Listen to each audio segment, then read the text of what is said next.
To, da Transparency Slovenija predstavlja eno od organizacij pod okvirom Transparency International, ki deluje v svetu na področju vzpostavljanja višje integritete in večje transparentnosti v javnem delovanju, smo nekako na področju našega delovanja in predvsem našega raziskovalnega dela iz preteklih let, predvsem na raziskovalnem poročilu Nacionalni sistem integritete, ki smo ga objavili 2012, zaznali, da je lobiranje v Sloveniji tudi eden od izzivov, s katerim se moramo tako, bom rekla, državne institucije, kot tudi nevladne organizacije soočati tako ali drugače. Nacionalni sistem integritete je pač pokazal, da se področje lobiranja intenzivno prepleta s področjem financiranja političnih strank in volilnih kampanj in seveda tudi se prepleta tudi z vplivi zasebnega sektorja, bom rekla, na javni sektor in predvsem na odločitve, ki se sprejemajo na vseh ravneh delovanja slovenske države. Podlaga za regionalno poročilo, ki je bilo izdano v istem letu, združuje namreč raziskavo v več kot 20 državah Evropske unije. Regional report, tako imenovan, združuje vsa poročila nacionalnih sistemov integritete, kjer združeno z drugimi Transparency Internationalami ugotavljamo, da so interesne skupine Evropske unije močne in da vplivajo na samo zakonodajno odločanje. S tem seveda ni nič narobe. Eden od glavnih izzivov v Sloveniji je tudi percepcija samega lobiranja kot takega, saj ga javnost razume kot nekaj negativnega oziroma nekaj ne bodi ga treba. V Transparency International Slovenija pa menimo, da je lobiranje seveda legalno, kot temu tudi pravi Zakon o integriteti in preprečevanju korupcije in da moramo z njim, bom rekla, oziroma z postopki lobiranja z nas dobro upravljati. Če seveda sploh lahko, glede na to, da je eden od glavnih izzivov tako v Evropski uniji kot tudi v Sloveniji tako imenovano lobiranje v sivi coni oziroma shadow lobbying. Izmed 25 držav, ki so bile vključene v te analize regionalnega reporta v letu 2012, zgolj 6 držav Evropske unije nekako ima zakonodajni okvir oziroma zadovoljivo ureditev. Med njimi je tudi Slovenija. Več o samih ugotovitvah raziskave, ki smo jo pripravili torej v letošnjem letu, lobiranje v Sloveniji, bo povedal Vid Dorja. Naj pa omenim, da so te države Francija, Nemčija, Litva, Poljska, Slovenija in Združeno kraljestvo, torej Velika Britanija, medtem da samo Litva in Poljska imata samostojen zakon, ostala ureditev lobiranja je urejena skozi drugo zakonodajo. Poskusi urejanja lobiranja so bili zaznani do leta 2012 tudi v Bolgariji, Latviji, Romuniji in pogojno nekaj poskusov tudi na Madžarskem. Izzivi, s katerimi se soočamo tudi v Sloveniji, so izzivi samoregulacije lobistov samih in pa seveda vprašanje smiselnosti, nesmiselnosti registrov. Namreč v Sloveniji je register obvezujoč, gre za enega in edinega, bom rekla, obvezujoč register v Evropski uniji oziroma med državami, ki so sodelovale v tistih raziskavah. V Franciji in Nemčiji pa poznamo prostovoljni register, ki pa tudi ni, bom rekla, zadovoljujoč, saj vključuje zgolj in samo lobistične organizacije, recimo v Nemčiji, in izključuje podjetja in odvetniške pisarne. Kot veste, ima tudi Evropski parlament in Evropska komisija od leta 2011 združen register in nekako, kljub temu, da obstaja tudi na ravni Transparency International kar nekaj debat na to temo, ali je register sploh potreben ali ne, smo nekako tudi skozi raziskavo lobiranja v Sloveniji, poziv k transparentnemu in etičnemu lobiranju, ugotovili, da je register še kako potreben. Zakaj in kako vam bo predstavil kolega Vid Dorja, ki je bil tudi vodja tega projekta. Namreč nismo pripravili samo raziskave o lobiranju, v kateri smo osvetlili tako zakonodajno ureditev kot tudi implementacijo le-te v praksi, ki šepa tako pri nas kot tudi drugod po Evropi, ampak tudi in predvsem bomo predstavili rešitve in priporočila, na kakšen način lahko Slovenija naredi več za lobiranje in seveda, kako se lahko sooča z izzivi, s katerimi, bom rekla, prihajamo navzkriž. Vid, izvoli. Ja, lep pozdrav tudi v mojem imenu. Preden se lotim dejanskih ugotovitev poročila in pa kasneje tudi priporočil, moramo seveda postaviti raziskavo in pa poročilo nekako v kontekst. Ne. Jaz bi nekatere zadeve, ki so tukaj že navedene, ki so bile že povedane, bi jaz mogoče samo še bolj osvetlil. In v bistvu zakaj je tisto, kar je vodilo Transparency International in pa to partnerstvo 19 držav nekako v ta skupni projekt. Predvsem gre za lobiranje in pa povezane tveganja, ki izhajajo iz tega, lahko rečemo, poklica oziroma udejstvovanja.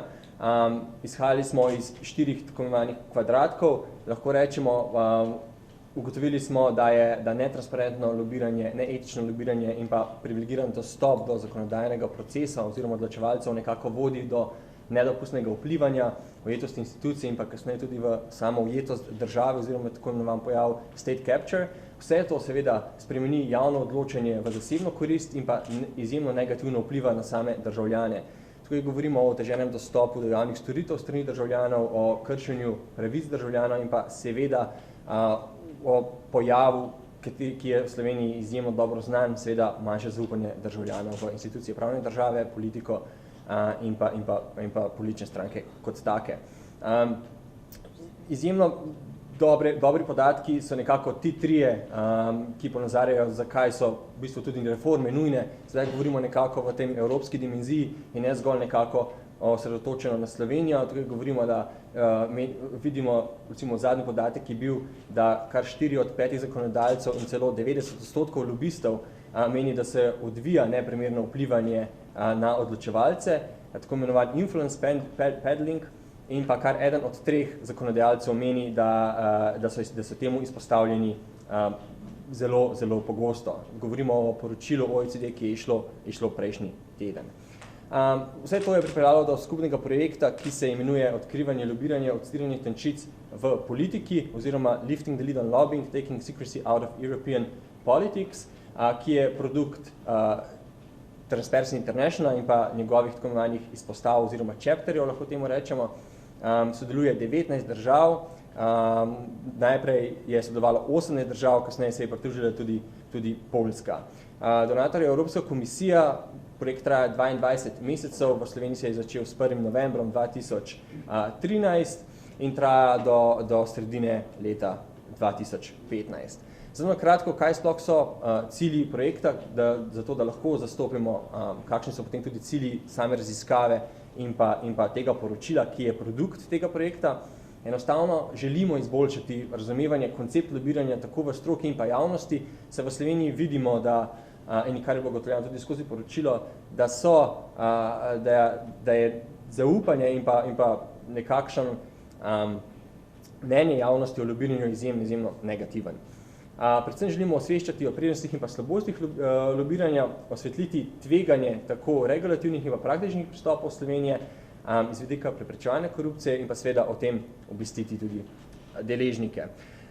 Sam cilj oziroma končni cilj in pa naš namen je spodbuditi ključne deležnike k obravnavi lobiranja in pa področji, na katerih so potrebne reforme. Se pravi, tudi eden izmed ključnih ciljev tega poročila je, da se stvari na 4 ključnih področjih, ki bom kasneje tudi omenil, spremenijo in pa se zadeve reformirajo. Ne? Znotraj raziskave, da boste dobili tudi še ta drug okvir, ta mednarodni okvir, kaj vas čaka nekako tudi v prihodnjih mesecih. Ta projekt bo izvedel 3 tipe raziskav. Eno so, kot že omenjeno, nacionalne raziskave, 19 držav jih bo izdalo, 8 držav jih je že, 10 jih bo v naslednjih 2 mesecih. Poleg tega so pa potekale paralelne, tako imenovane mednarodne paralelne raziskave, kjer so se osredotočili na temo raziskovanja na globalni ravni in sicer s področja zakonodaje, kakšna regulacija je najbolj primerna in pa kaj obstaja. Drugo, kakšna je samoregulacija v zasebnem sektorju in pa tretjo, kakšno je udejstvovanje državljanov oziroma tako imenovan citizen engagement, kakšni so ukrepi recimo novinarjev, nevladnih organizacij in podobno.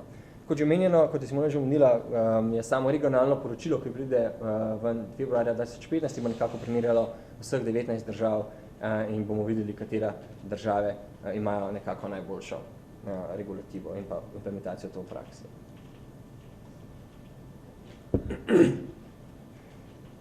Pardon. Pri sami, če se osredotočimo na samo metodologijo raziskave, ki je izjemno pomembna, da to tudi izpostavimo, je sama definicija lobiranja, ki je bila vzeta v tem poročilu, ki je drugačna od te slovenske in je bolj široka, in to morate vzeti tudi v sam kontekst, potem, ko berete poročilo in pa ko berete priporočila in pa same ocene. Kot že omenjeno, absolutno je lobiranje absolutno del demokracije, se oblikuje politike, saj oblikovalcem politik nudi pomembne informacije, s katerimi niso bili seznanjeni. In to jim daje dodatno možnost, da se pravilno odločijo in omogoča praktično vsem nam tudi, da vplivamo na samo politiko, ki se nas dotika. In to smo mi vzeli tudi v kontekst te raziskave, zato v bistvu bi bil moj apel vsem deležnikom praktično, da se loči neko legitimno, transparentno in pa etično lobiranje med tistimi aktivnostmi, ki predstavljajo neko nezakonito vplivanje na odločevalce, ki meji včasih tudi na kazniva dejanja, tako da se te zadeve jasno ločijo. Sama metodologija je produkt Transparency Internationala, je sestavljena iz 65 vprašanj, vsako vprašanje smo ocenili od 0 do 2 in pa nekako skupaj potegnili te ocene in nekako dobili potem tudi skupno oceno o lobiranju v Sloveniji, te ocene boste seveda videli tudi kasneje. Glede samega poteka raziskave bo kasneje tudi dr. Ribičič malo več povedal, tako da bom jaz šel preko tega dela.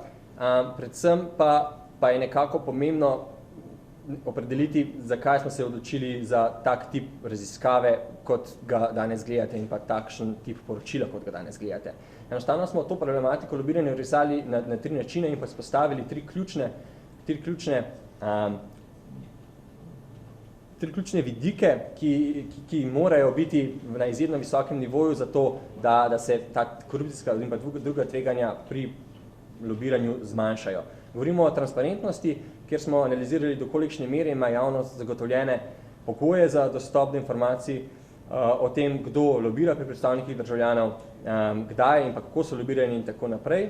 Seveda moramo ta transparentnost mora biti postavljena v kontekst integritete, v širši družbeni kontekst integritete javnega sektorja, ki seveda omogoča zmanjšanje teh korupcijskih in pa drugih tveganj, ko prihaja do nekih lobističnih stikov. Tukaj smo predvsem analizirali, ali obstaja ta res robusten mehanizem integritete znotraj javnega sektorja in pa tudi znotraj zasebnega sektorja, kjer smo analizirali, ali obstajajo mehanizmi samoregulacije pri lobistih, pri zasebnih družbah in pa po drugi strani tudi pri nevladnih organizacijah, sindikatih in podobno. Kot tretje pa je potrebno izpostaviti enakost dostopa, kjer smo analizirali in pa preverjali, ali sistem dopušča sploh možnosti za raznovrstno udeležbo in pa prispevanje idej, ter seveda iskali same dokaze o tem, ali je sploh možno in ali odločevalci sploh vzamejo v vednost neke doprinose, ki jim deležniki jih prinesejo. Zelo na kratko govorimo o samem oblikovanju teh tveganj, ki prihajajo pri lobističnih stikih. Ne? In mi smo identificirali 3 ključne področja, kot že omenjeno. Govorimo o robustnem zakonskem okvirju, o komplementarnem prostovoljnem mehanizmu samoregulacije in pa, ki pa seveda mora biti tudi podkrepljena z močnimi ko imenovanimi watchdog institucijami, nevladnimi organizacijami in pa tudi seveda novinarji. Raziskava v Sloveniji je bila izvedena strani Inštituta za ustavno pravo skupaj s Transparency International Slovenija, ki so bili izbrani na podlagi javnega poziva. Kot že omenjeno, bo dr. Ribičič kasneje tudi več govoril o samem poteku raziskave, ki pa je vključevala tako posvetovalno skupino kot poglobljene intervjuje, ter seveda poročilo je šlo skozi kar nekaj stopenj preverjanja tako doma kot tudi v tujini.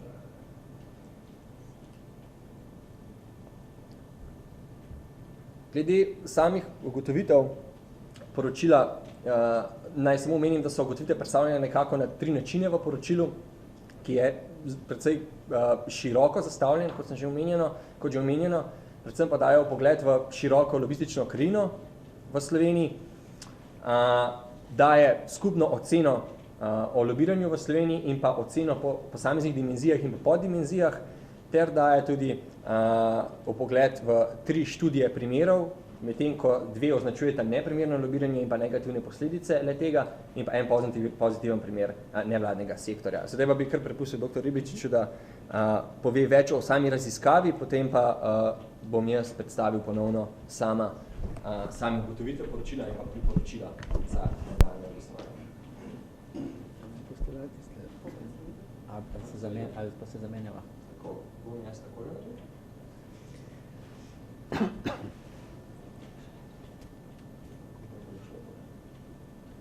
Pa če se zamenjava?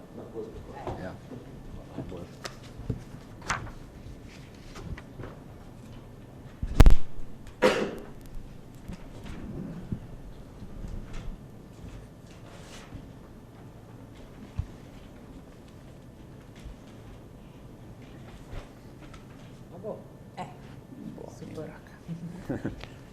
Najlepša hvala.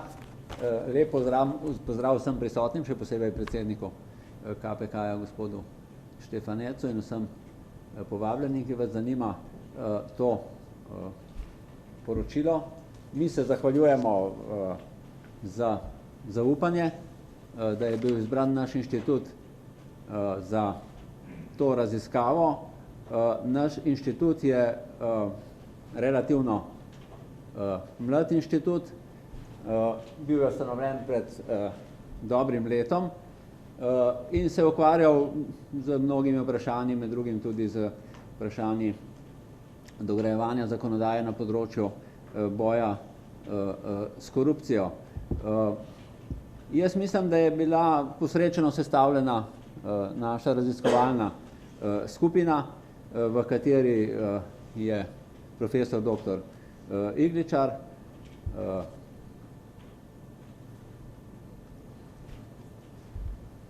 magister Bečer Kečanovič in jaz, ki sem formalno sicer vodil, vendar zakaj mislim, da je ta sestava bila posrečena? Zato, ker sta v tej skupini 2 starejša izkušena profesorja tik pred upokojitvijo, ki so imela na nek način to srečo, da so bila zraven pri prvih poskusih, da se normativno uredi lobiranje v Sloveniji, o tem par besed pozneje. Na drugi strani je bil pa z nami kolega Bečer, ki ima veliko, bi rekel, aktualnih izkušenj iz preteklih let, ko je deloval v okviru KPK-ja, tako da bi lahko rekel, da je on bil glavni motor. Formalno sem jaz vodil skupino, ampak glavni motor delovanja, celo bi rekel, da je več kot motor bil vulkan včasih, ki ga je treba nekoliko umirjati, nikoli pa spodbujati k večji aktivnosti. Če pogledamo, še to bi omenil, da zaledje našega inštituta je Društvo za ustavno pravo Slovenije. Tukaj imate pač tudi ta elektronski naslov, ki je skupen inštitutu in pa Društvo za ustavno pravo. Profesor Igličar je podpredsednik tega društva. Tam pa res poskušamo z našimi razpravami, pogostimi pač pokriva zelo široko področje razvoja ustavnega prava v Sloveniji. Nekaj besed, kot sem obljubil, zakaj so propadli ti prvi poskusi ureditve lobiranja. Po moji oceni je prevladalo neko naivno pričakovanje, da čim manj bo urejeno lobiranje, čim manj se bo o njem govorilo, čim manj bo o njem predpisano, manj bo tega lobiranja. Skratka, prevladalo je neko povsem napačno prepričanje o tem, da je nevarno tisto lobiranje, ki je urejeno, ki je formalizirano, ki je registrirano, omejeno, nadzorovano, čeprav je na prvi pogled jasno in poznejše izkušnje so pokazale, da je ravno nasprotno. Lobiranje poteka po svoji logiki, po neki po nekih naravnih zakonitostih in če ga ne urejamo, pač poteka v tako imenovanem sivem območju ali črnem območju. In če bi bilo to drugače, se pravi, če takrat bi prevladalo drugačno prepričanje že pred desetletji, danes ne bi imeli tako negativnega mnenja javnosti o tem, kaj je lobiranje, ker bi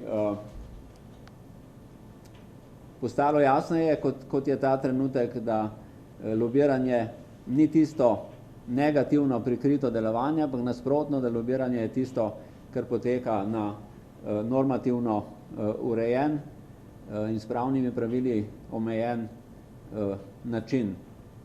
Že takrat smo ugotovili, in to bo zadnja beseda o tej preteklosti, da se sicer lahko veliko govori in veliko razkrije glede lobiranja v parlamentu, ki deluje odprto in javno, da je pa pravo tisto lobiranje, ki je usmerjeno na delovanje izvršilne oblasti, na vlado in ministrstva v povezavi z strankokracijo, zlasti za vodstvi tistih strank, ki so v vsakem trenutku na oblasti v vladajoči koaliciji.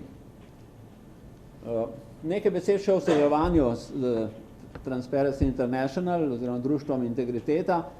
To sodelovanje mislim, da res lahko rečemo, da je bilo vzorno.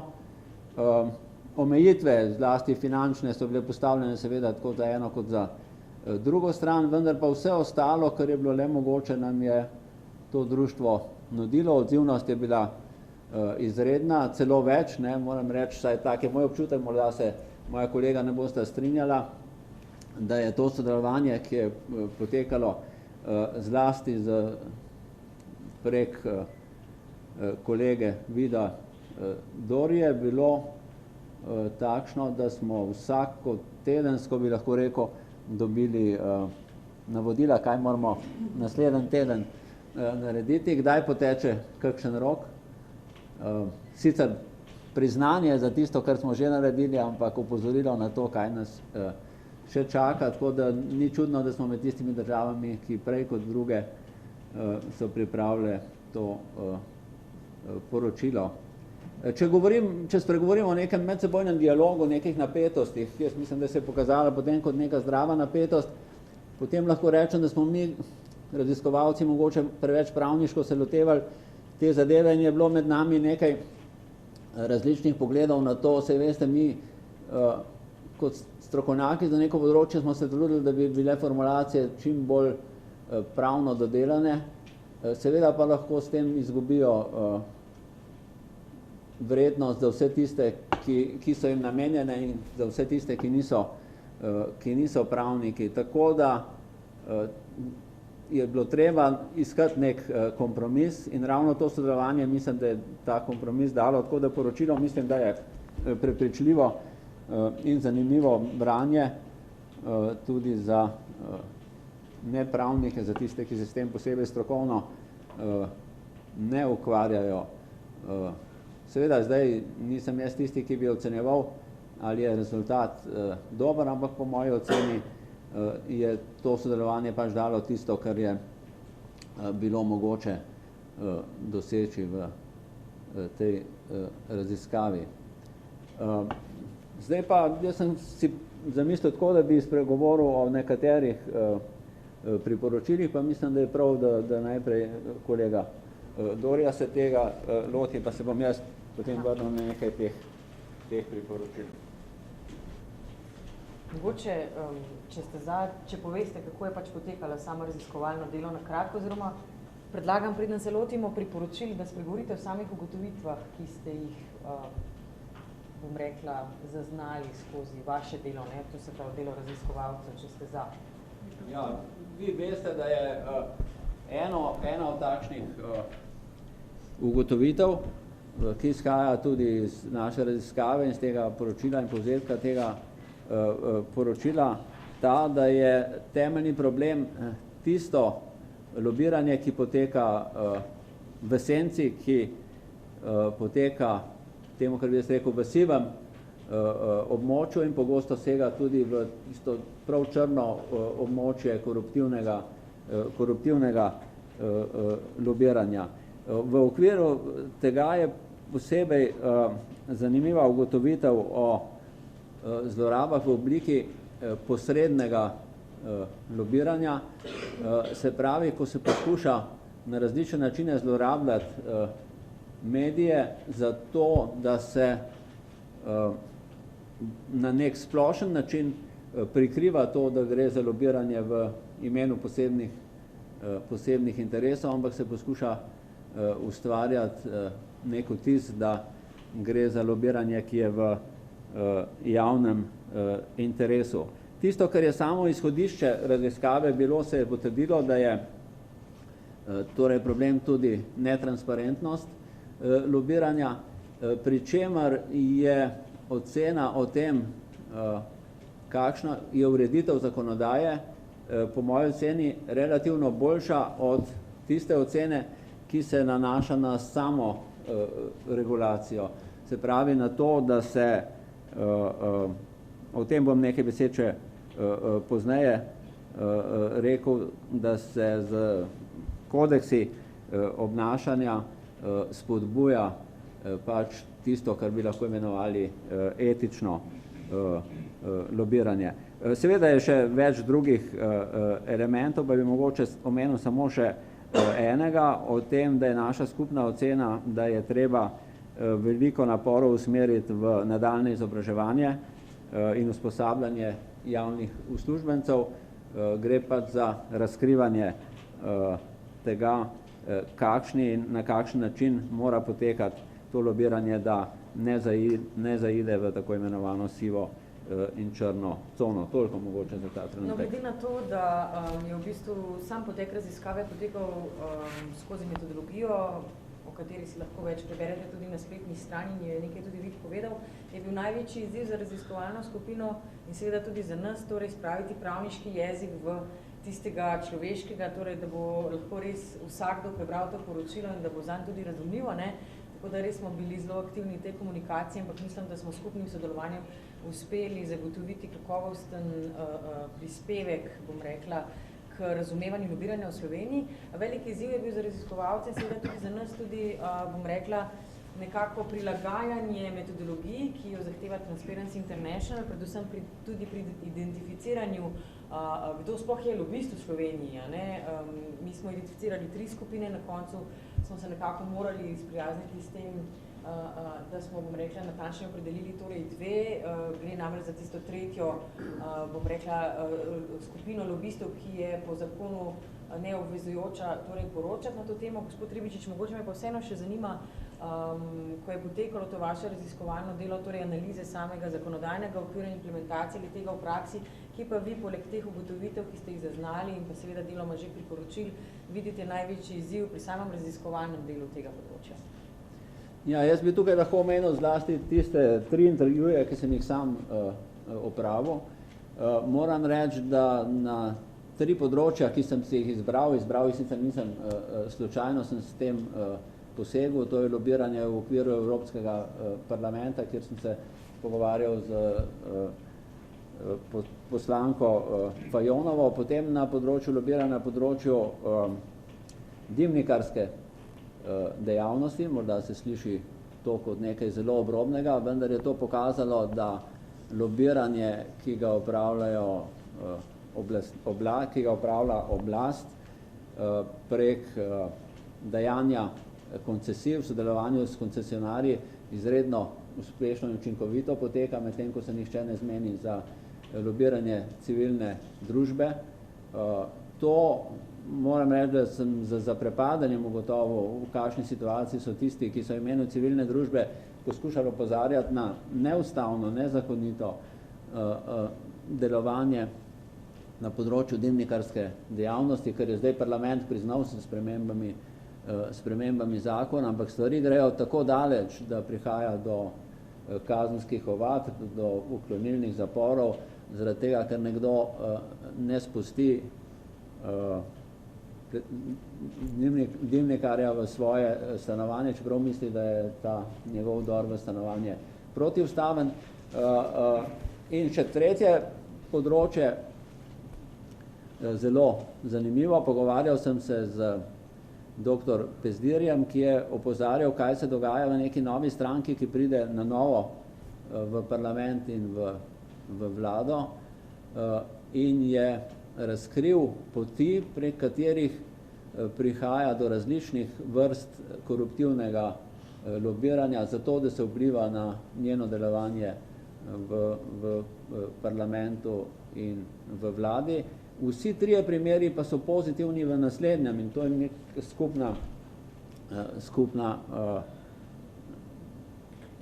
skupna točka. Ja. Šele afere, do katerih pride, javne afere, poročanje medijev, šele to privede potem do tega, da se neke negativne vidiki lobiranja spremenijo v boljše. Poznate odstop Evropske komisije, če govorim, potem v Evropskem parlamentu odstop poslancev, tudi našega evropskega poslanca, sprememba zakona, kot sem rekel, ki se nanaša na dimnikarsko dejavnost in izpad stranke, o kateri sem govoril, tako iz parlamenta kot iz vlade. Glede na to, da ste skozi raziskavo, oziroma smo skozi raziskavo osvetlili tudi 3 konkretne primere, ki smo jih v delu tudi izpostavili, lahko prosim predstavite? To bi pa prosil Bečerja, da v teh 3 primerih nekaj reče, se pravi, teh 2 negativnim in enim pozitivnem. Ne, sem se moral sesti po mikrofonu. Ja. Izvoli, Bečer.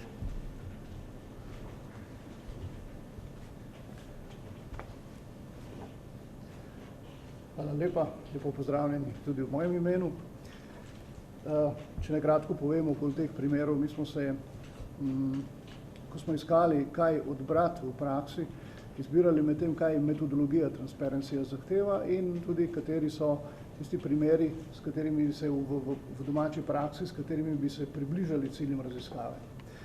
Prvi primer je bil, če se spomnite, obravnava prostorske zakonodaje, to se je začelo od leta 2012-2013, zadeva se je pred kratkim zaključila z odločitvijo Ustavnega sodišča. Skratka, šlo je za to, da je skupina poslancev vložila tako imenovani omnibus zakon, ki bi uredil to področje, nanaša se tudi na črne gradnje in tako naprej. Na drugi strani je močno gibanje civilne družbe na področju okolja in prostora poskušalo in tudi preko medijev zaveščati javnost in z lobiranjem oziroma s temi vplivi, sodelovanjem v zakonodajnem postopku opozoriti na škodljivost tega početja.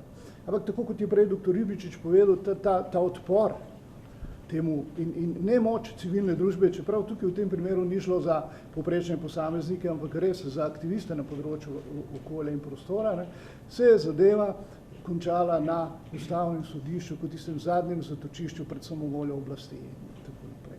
Drugi primer je podoben, gre za ta problem bioplinarn. Tu smo se odločili, da poiščemo nekoga od novinarjev, ki je po dostopnosti podatkov najbolj aktiven na tem področju razkrivanja tega prikritega lobiranja in tako naprej, te negativnih praks. In sem opravil intervju z gospod Tatjano Pihler iz Dnevnika, ki je spremljala največ to problematiko. Dejansko, če pogledate, podobno kot v prejšnji situaciji, ko so bili akterji nekateri poslanci, v tem primeru so akterji predstavniki korporativnih interesov, torej, da rečem, teh plinskih lobijev. Zadeva je šla tako daleč, da je novinarka, ki je spremljala to problematiko, bila deležena hudih pritiskov, na drugi strani v istih novinarskih krogih so se pa pojavili oglasi oziroma članki, ki so prikrivali neke oglase oziroma to prikrito lobiranje, kot je prej dr. Ribičič omenil. V okviru tega sem jaz opravil še intervju z odvetnikom Šelihom, mislim, da je tukaj prisoten, ker smo skozi primere zaznali tudi to problematiko, da v odvetniškem poklicu so odvetniki, ki se zavedajo pomena registracije oziroma prijave v ta register lobiranja, ker ne delujejo kot odvetniki dejansko, ampak delujejo kot lobisti v določenih primerih. In gospod Šelih je eden tistih odvetnikov, ki zagovarjajo to stališče zakonitosti, da bi dejansko morali odvetniki, kadar presegajo te meje odvetniškega poklica, kadar presegajo meje nastopa odvetnika kot takega, pač pa upravljajo dejansko to lobistično dejavnost, se vključevati oziroma registrirati se v ta register lobistov. In tretji primer je pa bil en pozitiven primer delovanja CNVOS-a, ker je vendarle to lobiranje civilne družbe doprineslo pozitiven rezultat. Šlo je pa za obdavčitev nepremičnin in oni so se prizadevali oziroma lobirali so takrat zato, da bi humanitarne in druge organizacije, ki se prizadevajo za javni interes, da bi bile izvzete iz tega področja. To je toliko kratko o samih primerih. Hvala lepa. Zdaj bo pa Viktorija nekako strukturirano predstavil še na kakšen način je pač potekala raziskava oziroma kako smo podali skupaj z raziskovalno skupino tudi ocene v treh kategorijah, kot jih je Vit omenil prej, pa predlagam, da na zelo nakratko še orišeš strukturo same raziskave. Tako, zelo nakratko, kaj so tisti ključni izsledki našega poročila? Velika večina, bolj poglobljeno je bilo zdaj skozi te 3 primere že izpostavljeno, pa vendar en izmed ključnih ugotovitev je, da slovensko prizadevanje za urejanje lobiranja predstavlja dobro začetno točko, vendar pa v celoti ne ščiti ne države in ne državljanov pred vplivom nedovoljenega lobiranja. Iz tega razloga je skupna ocena transparentnosti oziroma ureditve lobiranja in pa implementacije tega v praksi skozi 3 dimenzije, 55 od najvišje možne ocene 100, kar je sicer nek povprečen rezultat, vendar še vedno nezadovoljiv in pa nezadosten. Kot sem že omenil, 3 dimenzije, transparentnost, integriteta in pa enakost dostopa do odločevalcev oziroma zakonodajnega procesa.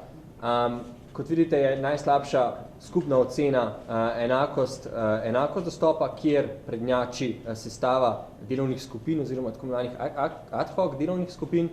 Zakaj? Predvsem zato, ker smo ugotovili, da delovne skupine in pa ad hoc strokovne skupine znotraj ministrstev in pa še posebej na lokalni samoupravi so izjemno netransparentne, niti ne izvemo, kdaj se ustanovijo in pa kdo sedi v teh delovnih skupinah, razen če se resnično ne poglobimo v ugotavljanje teh informacij. Prav tako sistem ne omogoča zadostne transparentnosti lobističnih stikov napram zadnjimi spremembami, še posebej pogrešamo uporabo IT tehnologij, elektronskega dostopa do teh podatkov, prav tako pa kot je bilo že omenjeno že na začetku, enostavno ta prepletenost med političnimi strankami in pa posameznimi interesnimi skupinami onemogoča tudi transparentnost financiranja političnih strank in pa volilnih kampanj in ukolikor se tudi to vprašanje ne bo razrešilo, enostavno lahko samo milo čakamo, da se karkoli tudi na področju lobiranja spremeni. Ena izmed ključnih ugotovitev je tudi to, da je udeležba javnosti pri postopkih sprejemanja seveda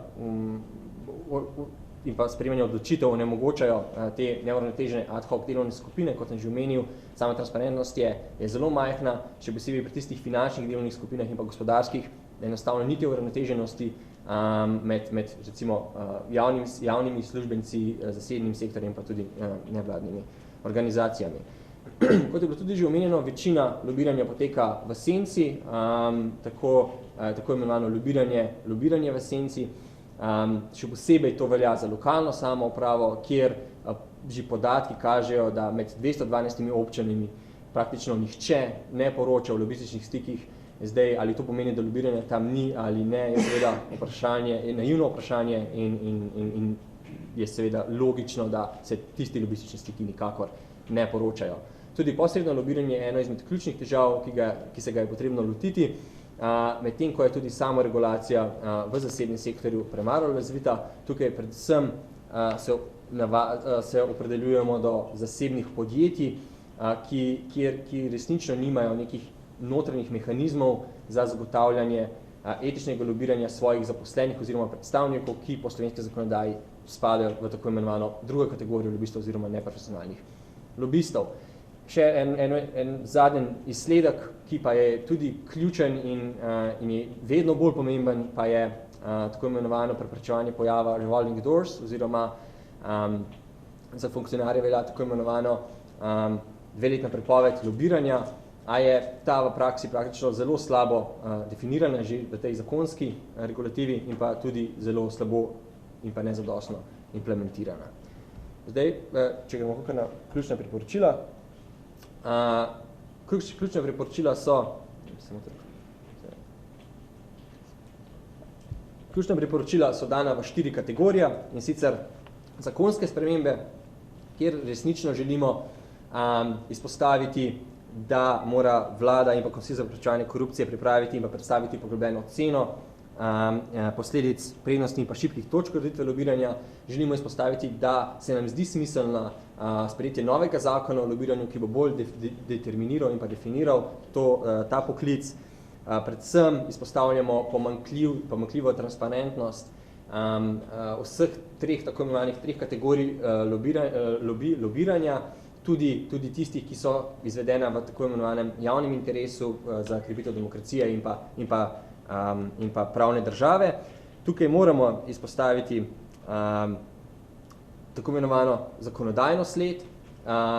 Zavzemamo se za neko celovito zakonodajno sled, v kateri bo jasno videno tudi za uporabo elektronske komunikacije oziroma preko online orodij od samega začetka, kako zakonodaja oziroma kako sprejemanje zakonodaje poteka od samega začetka začetja pisanja tega zakona do samega sprejetja v državnem zboru, kjer mora seveda biti jasno videno, kdo je sodeloval pri pripravi zakonodaje in tako naprej.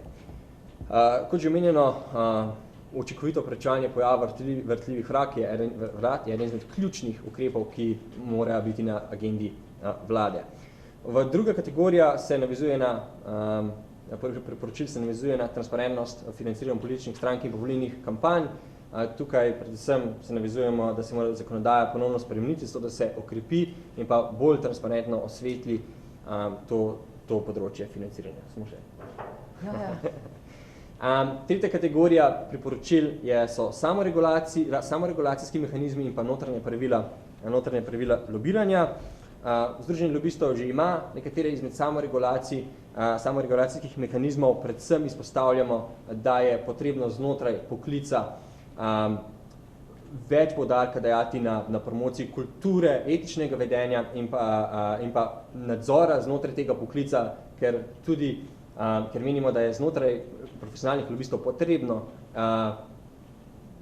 potrebne, tako kot v politiki, izpostaviti ta tako imenovana gnila jabolka. Kot že menjeno, družbe v zasebnem sektorju morajo izdelati svoje etične in pa samoregulacijske mehanizme za etično in pa transparentno lobiranje. Enako nekako velja tudi za nevladne organizacije, sindikate, stanovska združenja in podobno.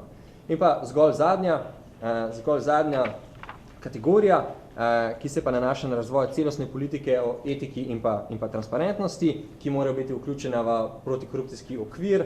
Predvsem izpostavljamo, da bi bilo smiselno verjetno, da vlada in pa Komisija za preprečevanje korupcije skupaj pripravite neko delovno skupino širokega nabora deležnikov, ki bo poskrbela za izdelavo politik, za izobraževanje ciljne publike in pa državljanov kot takih.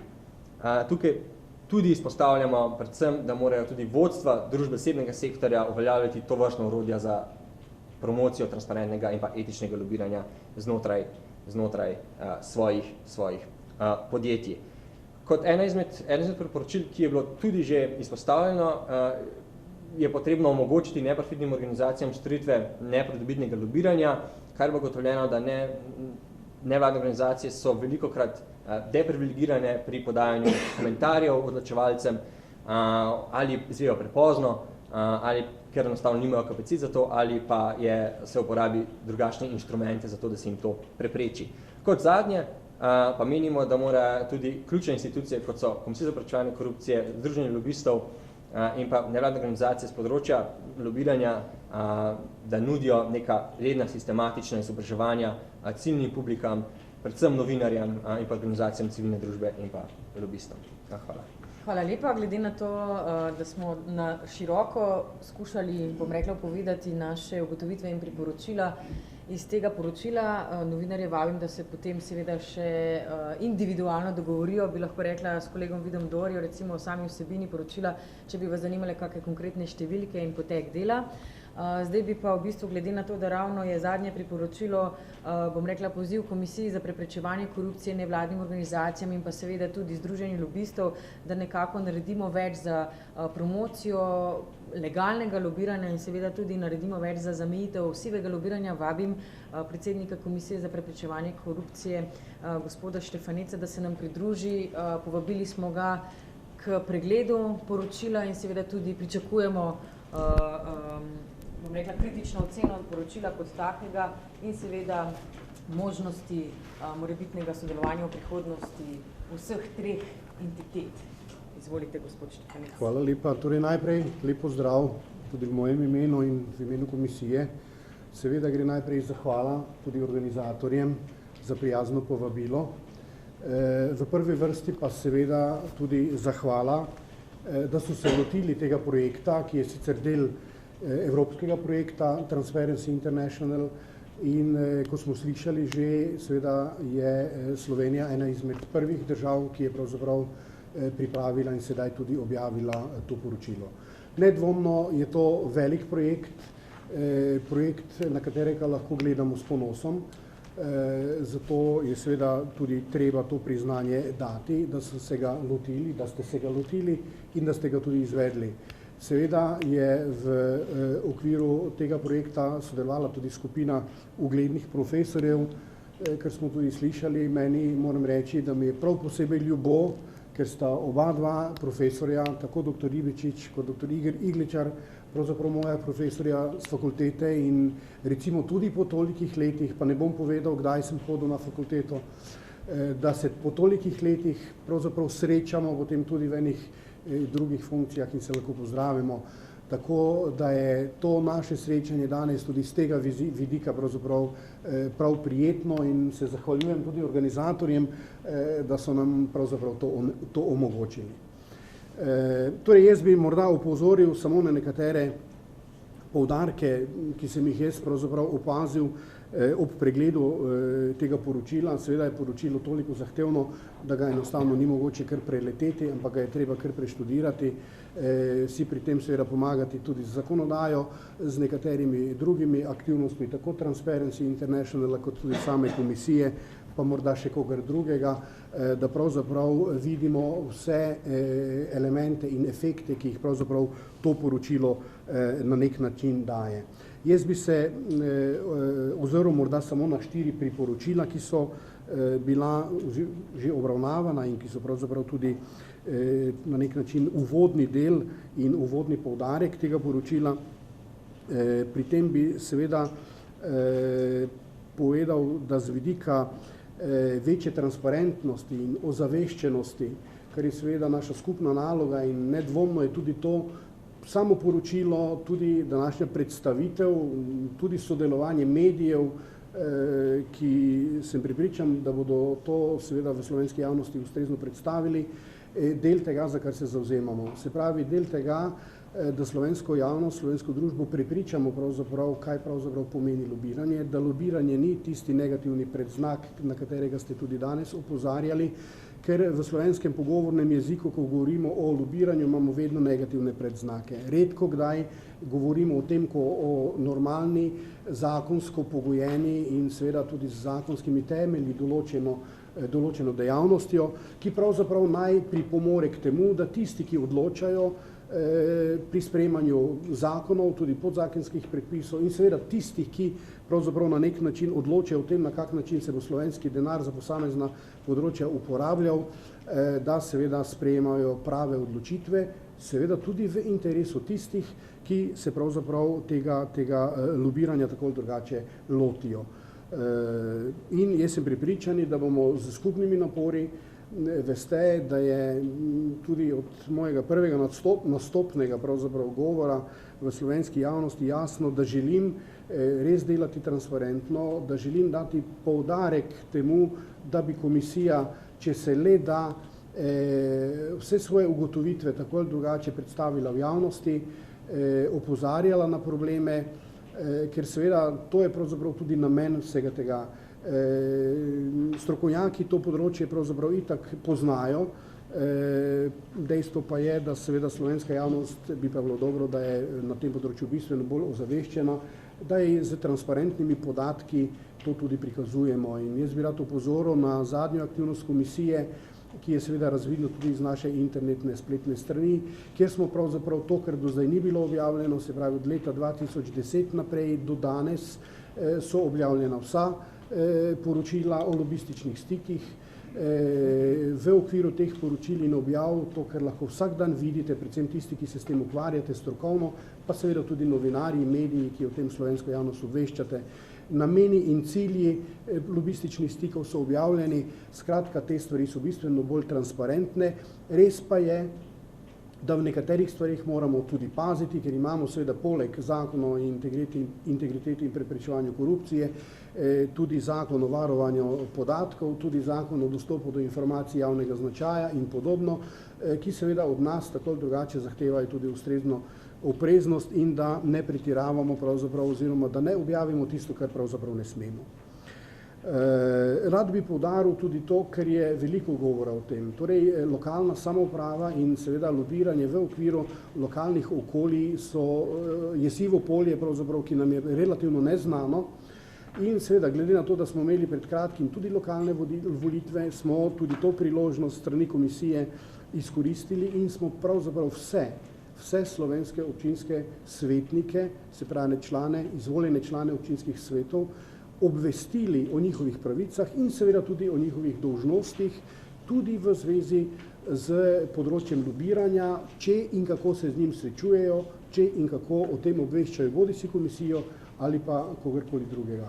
Seveda, to je pač priložnost, ki je bila, enako smo storili tudi ob državnih volitvah, tudi vsi slovenski poslanci so o tem obveščeni, o svojih pravicah, tudi vsi slovenski funkcionarji in seveda to je vedno korak k temu, da poskušamo resnično delovati transparentno, ozaveščati vso slovensko javnost, da seveda, pa seveda tudi predvsem funkcionarje, ki so zdaj v naslednjem 4-letnem obdobju, sicer itak Slovenci vemo, da se nam redko kdaj posreči, da bi naši poslanci svoj 4-letni mandat opravili do konca, ker to obliko demokracije, to me je učil tudi dr. Ribičič, da so volitve ena od temeljnih oblik demokracije, ampak da imamo mi zdaj pravzaprav tako radi, da jih celo prevečkrat izvajamo.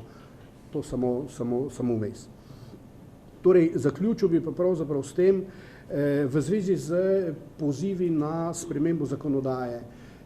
Jaz sem prepričan, da seveda v tistem delu, kjer imamo tako ali drugače bistveno premalo urejeno delovanje samih lobistov, njihove organizacije, omenja se morda celo zbornica po načelu oziroma po principu zbornice odvetnikov, notarjev in tako naprej, da so seveda to področja, ki niso ustrezno in dovolj urejena in v tem delu lahko kot predstavnik komisije seveda tudi povem, da se pridružujemo tem stališčem, da je treba na zakonodajnem področju tu tudi nekaj storiti, morda tudi sprejeti ustrezen zakon.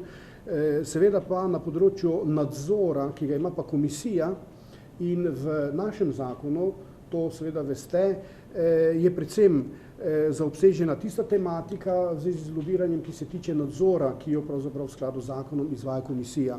V tem delu moram odkrito povedati, da se mi zdi, da so določila zakona v redu, seveda niso idealna, nikoli tudi ne bodo. Kar se tega tiče, sam moram izraziti prepričanje, da sem malo bolj konzervativen, kar se tega tiče in seveda v primeru, ko ugotavljamo, da se določene določbe zakona v praksi ne izvajajo tako, kot bi morali, nisem pristaš tega, da bi pristopali k spremembi zakonodaje, seveda tam, kjer je potrebno, absolutno, ampak sama sprememba zakonodaje, to se moramo zavedati, ne bo spremenila stanja lobiranja na bolje, ker to tudi enostavno ne more. Moramo pa se zavedati, da tisti predpisi, ki obstajajo, da jih tudi izvajamo in da smo tu bistveno bolj aktivni kot sicer. Za zaključek bi morda opozoril samo na to, da je pa seveda tudi naš zakon, tudi v tem delu, ki obravnava lobiranje, ta trenutek na preverjanju pri Ustavnem sodišču, ki sicer svojega še ni reklo, ampak bo, upajmo, da vendarle v kratkem reklo, in da bo takrat tudi ta stvar bolj jasna, pa morda tudi eventualne potrebe po tem, da se te nekatere stvari spremenijo. Torej, z moje strani toliko, hvala lepa, še enkrat zahvala tudi organizatorjem, seveda in tudi vsem, ki ste pri izdelavi tega poročila sodelovali, ker mislim, da je velika dodana vrednost in efekt dobre prakse v Sloveniji na tem področju. Hvala lepa. Hvala lepa. Gospodu Štefanecu, predsedniku Komisije za preprečevanje korupcije. V tej priložnosti bi gospod Štefanec izpostavila še to iz samega poročila, zato pa v bistvu za spremembo zakonodaje nekako tudi v samem poročilu konkretiziramo in tudi argumentiramo, kakšne spremembe v samem zakonodajnem okviru bi pripomogle k boljši implementaciji v praksi. Kar se tiče pa, bom rekla, lokalnih volitev in pa seveda tudi vašega poziva, ga pozdravljamo. V sami praksi pa skozi drug projekt monitoringa lokalnih volitev ugotavljamo, da lokalni svetniki v bistvu sploh ne razumejo koncepta lobiranja in pa bomo nekaj skušali tudi skozi nevladni sektor storiti za večjo osveščenost skupaj s Komisijo za preprečevanje korupcije. Tudi KPK je sodelovala pri poročilu o lobiranju s svojim strokovnim inputom. Rada bi pa v bistvu ob tej priložnosti bom rekla, pozvala vse institucije v Sloveniji, da se, bom rekla, lotijo transparentnosti tudi na tak način, da državljanom in nevladnim organizacijam omogočijo torej dostop do podatkov v primerni obliki za njihovo obdelavo. Govorim o možnosti uporabe informacijskih tehnologij za samo analizo katerihkoli pojavov v družbi, med drugim tudi lobiranja.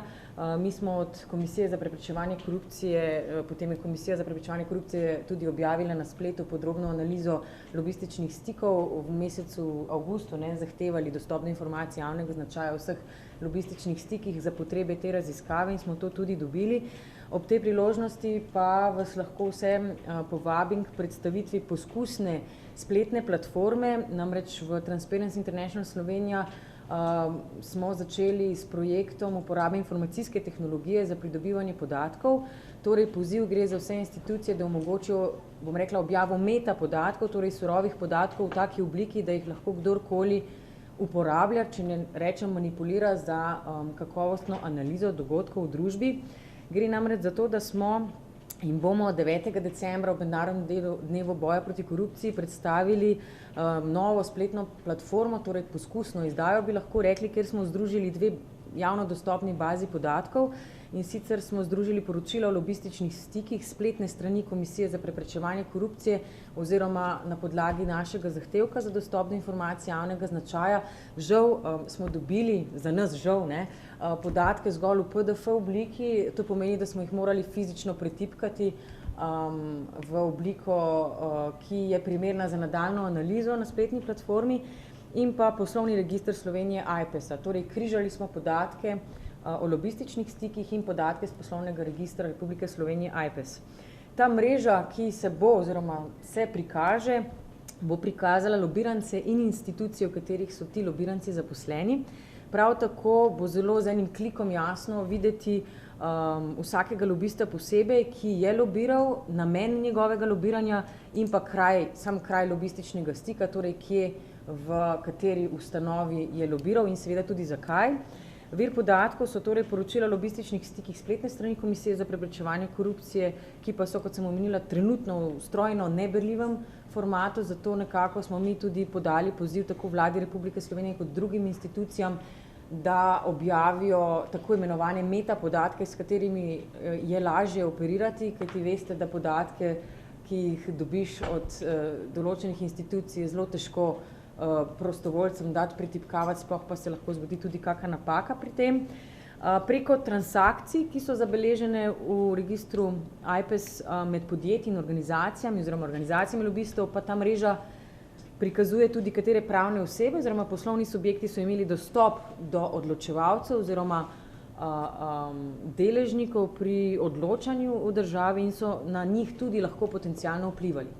S tem projektom, s tem, bom rekla, s tem pogledom v same lobistične stike, tudi v praktičnem pogledu bomo dali možnost državljanom, predvsem pa tudi novinarjem, da bodo lažje preverjali svoje informacije, ki jih pridobivajo in da bodo v bistvu tudi s temi ugotovitvami in kliki skozi to spletno platformo prihajali do informacij in križanj, ki jim bodo omogočili nadaljne delo. Predvsem torej nekako s tem poskusnim projektom odpiramo naše nadaljne delo, ki bo potekalo v letu 2015, kjer bomo pa v to spletno platformo, bom rekla, jo bomo napolnili z vsemi drugimi javno dostopnimi podatki, kar je pa razveseljivo za, bom rekla, javno upravo, vlado in pa državo nasploh je pa, da bomo omogočili javni upravi, državi in pa vladi Republike Slovenije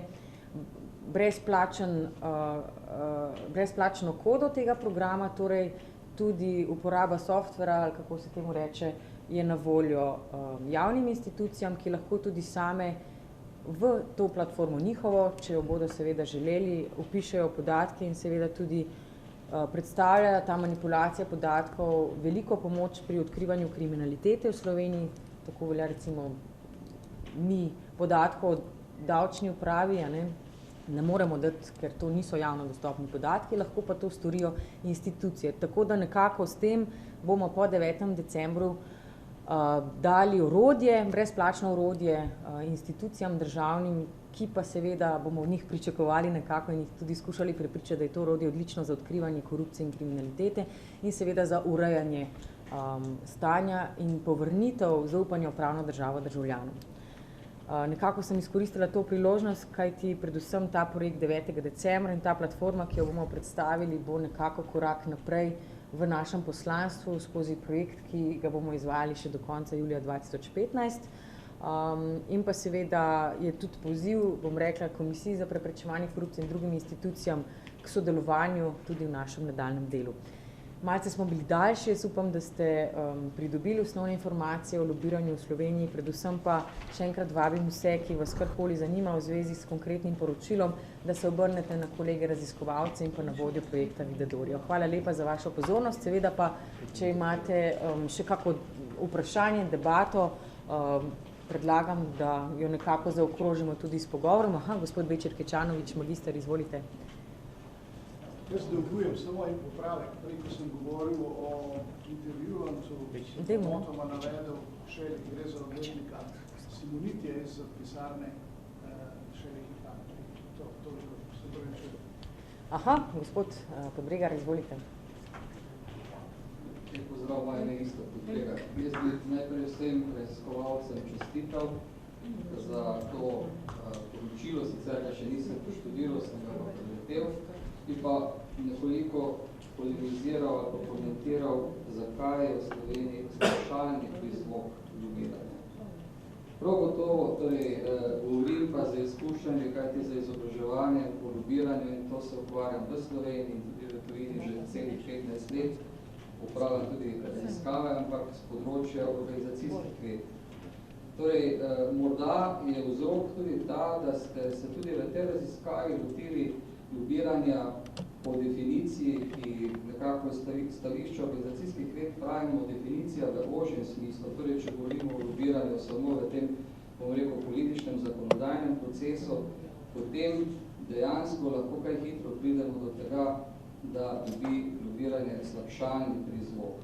Če pa bi v bistvu želeli širšo definicijo, kot se recimo v metodah in tehnikah menedžmenta ukvarjamo za lobiranje, ki gre za eno zelo zahtevnih metod komuniciranja v menedžmentu, dve pa sta zelo zanimivi za širšo javnost. Eno je recimo pogajanja, tehnike pogajanja, drugo pa lobiranja.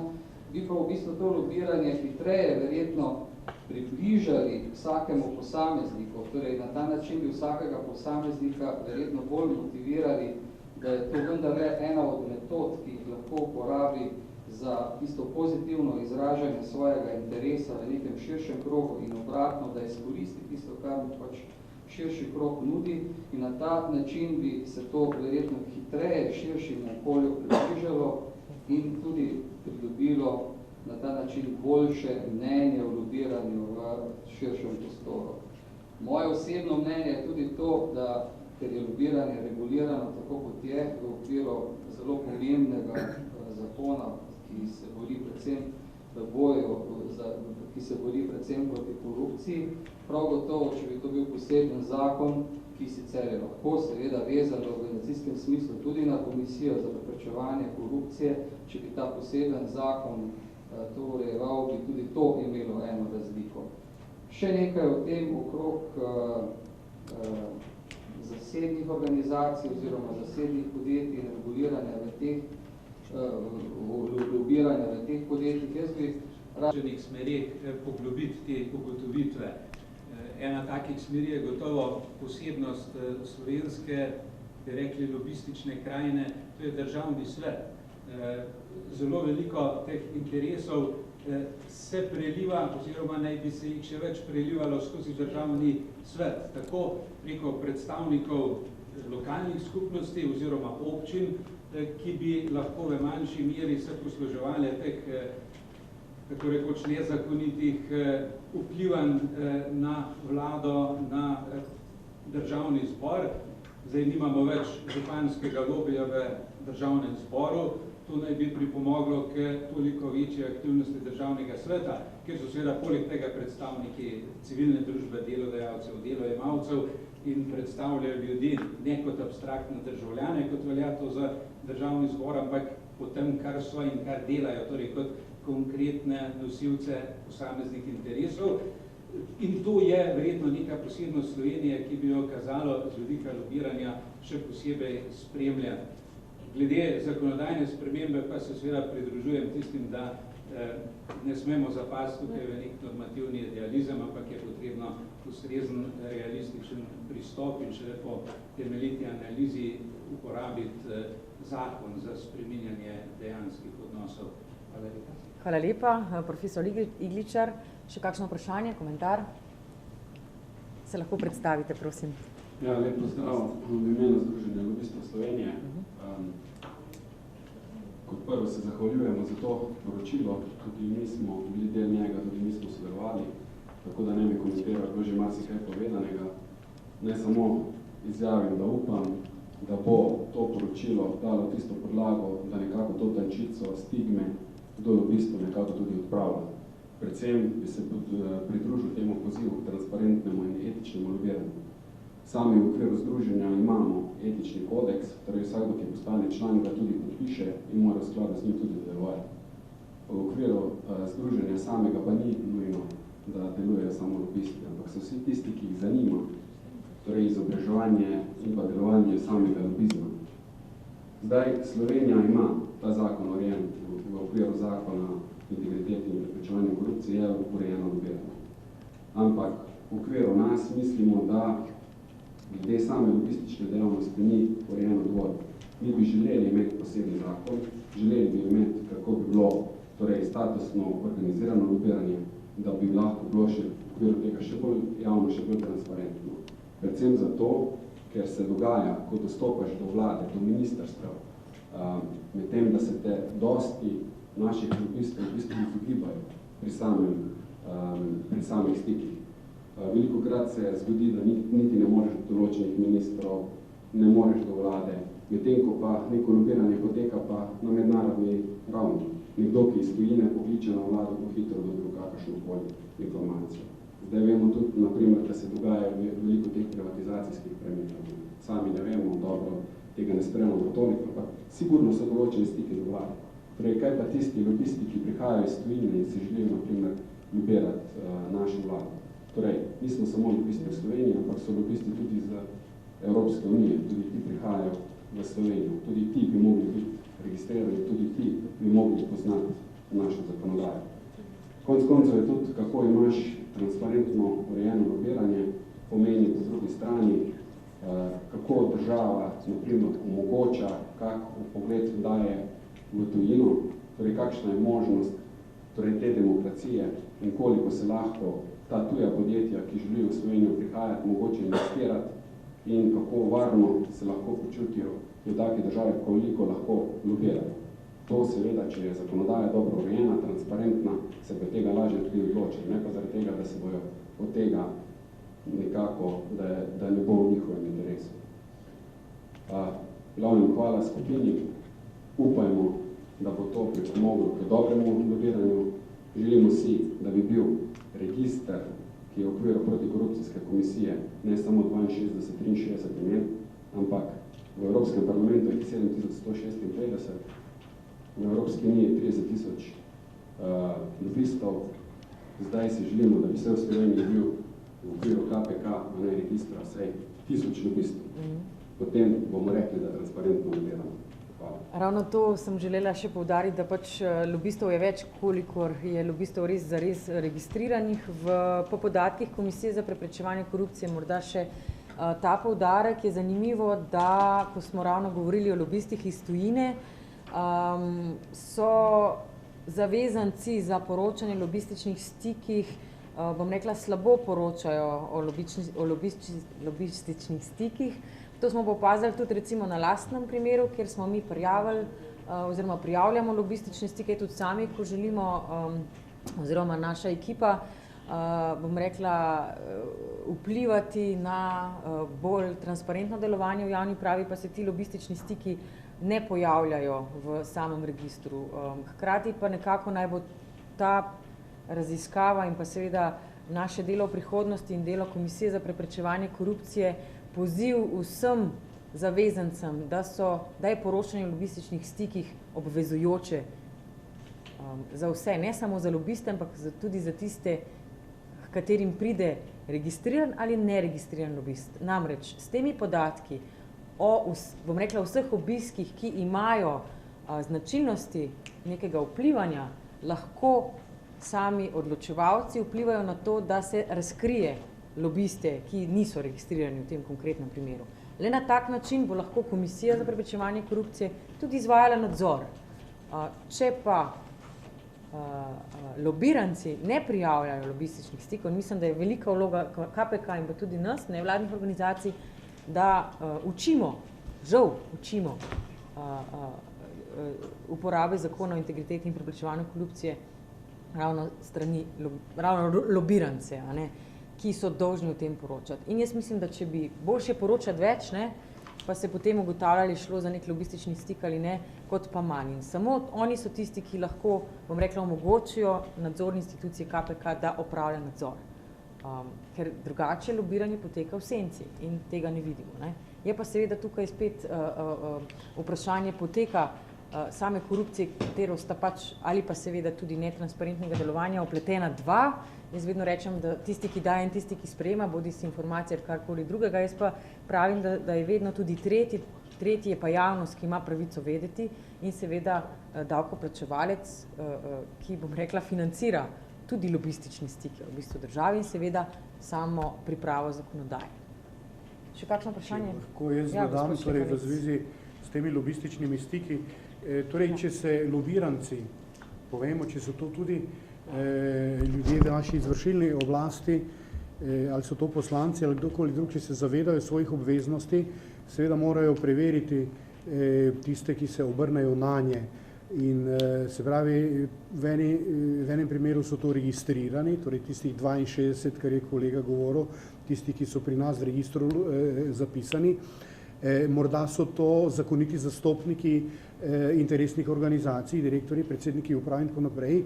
Tisti, ki pa niso, in seveda tiste oblike lobiranja so pravzaprav za nas, bom rekel, pod narekovaj najbolj zanimive ali pa najbolj nevarne, ko se pojavljajo, recimo pri ljudeh, ki o tem odločajo, ljudje, ki te pravice nimajo, ampak tudi lobiranci morajo takšne lobistične stike zavrniti.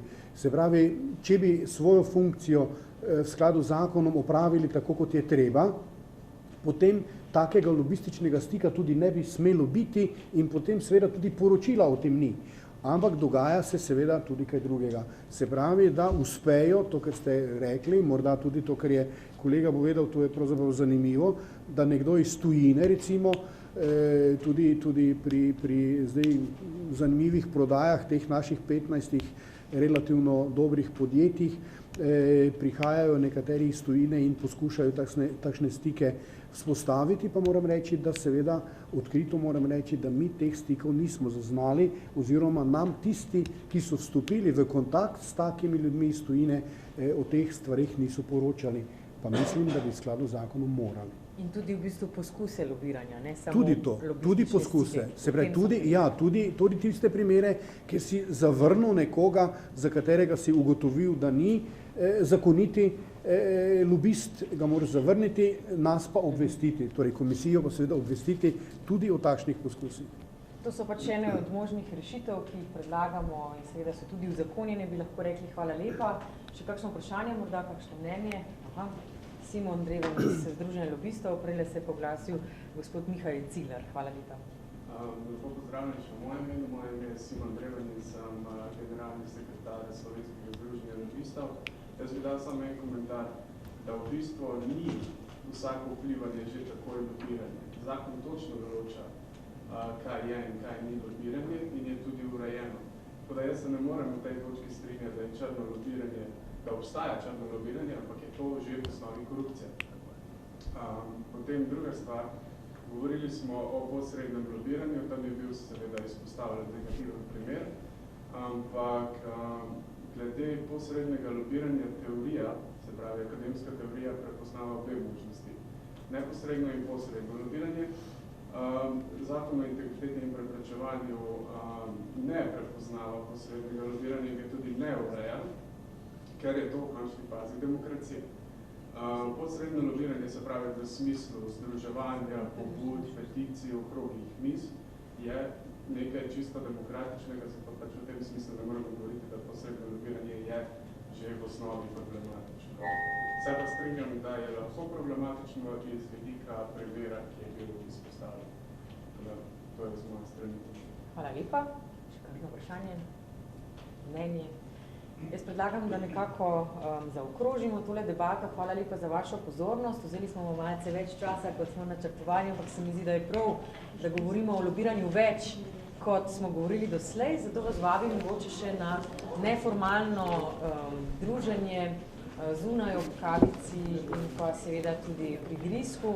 In na voljo so vam tudi naši raziskovalci in pa vodja projekta. Če bo gospod Štefanec imel tudi kakšno minuto časa, se nam seveda lahko tudi pridruži in ponudi kakšne rešitve. Hvala lepa vsem za udeležbo. Kakšno minuto bom že. No.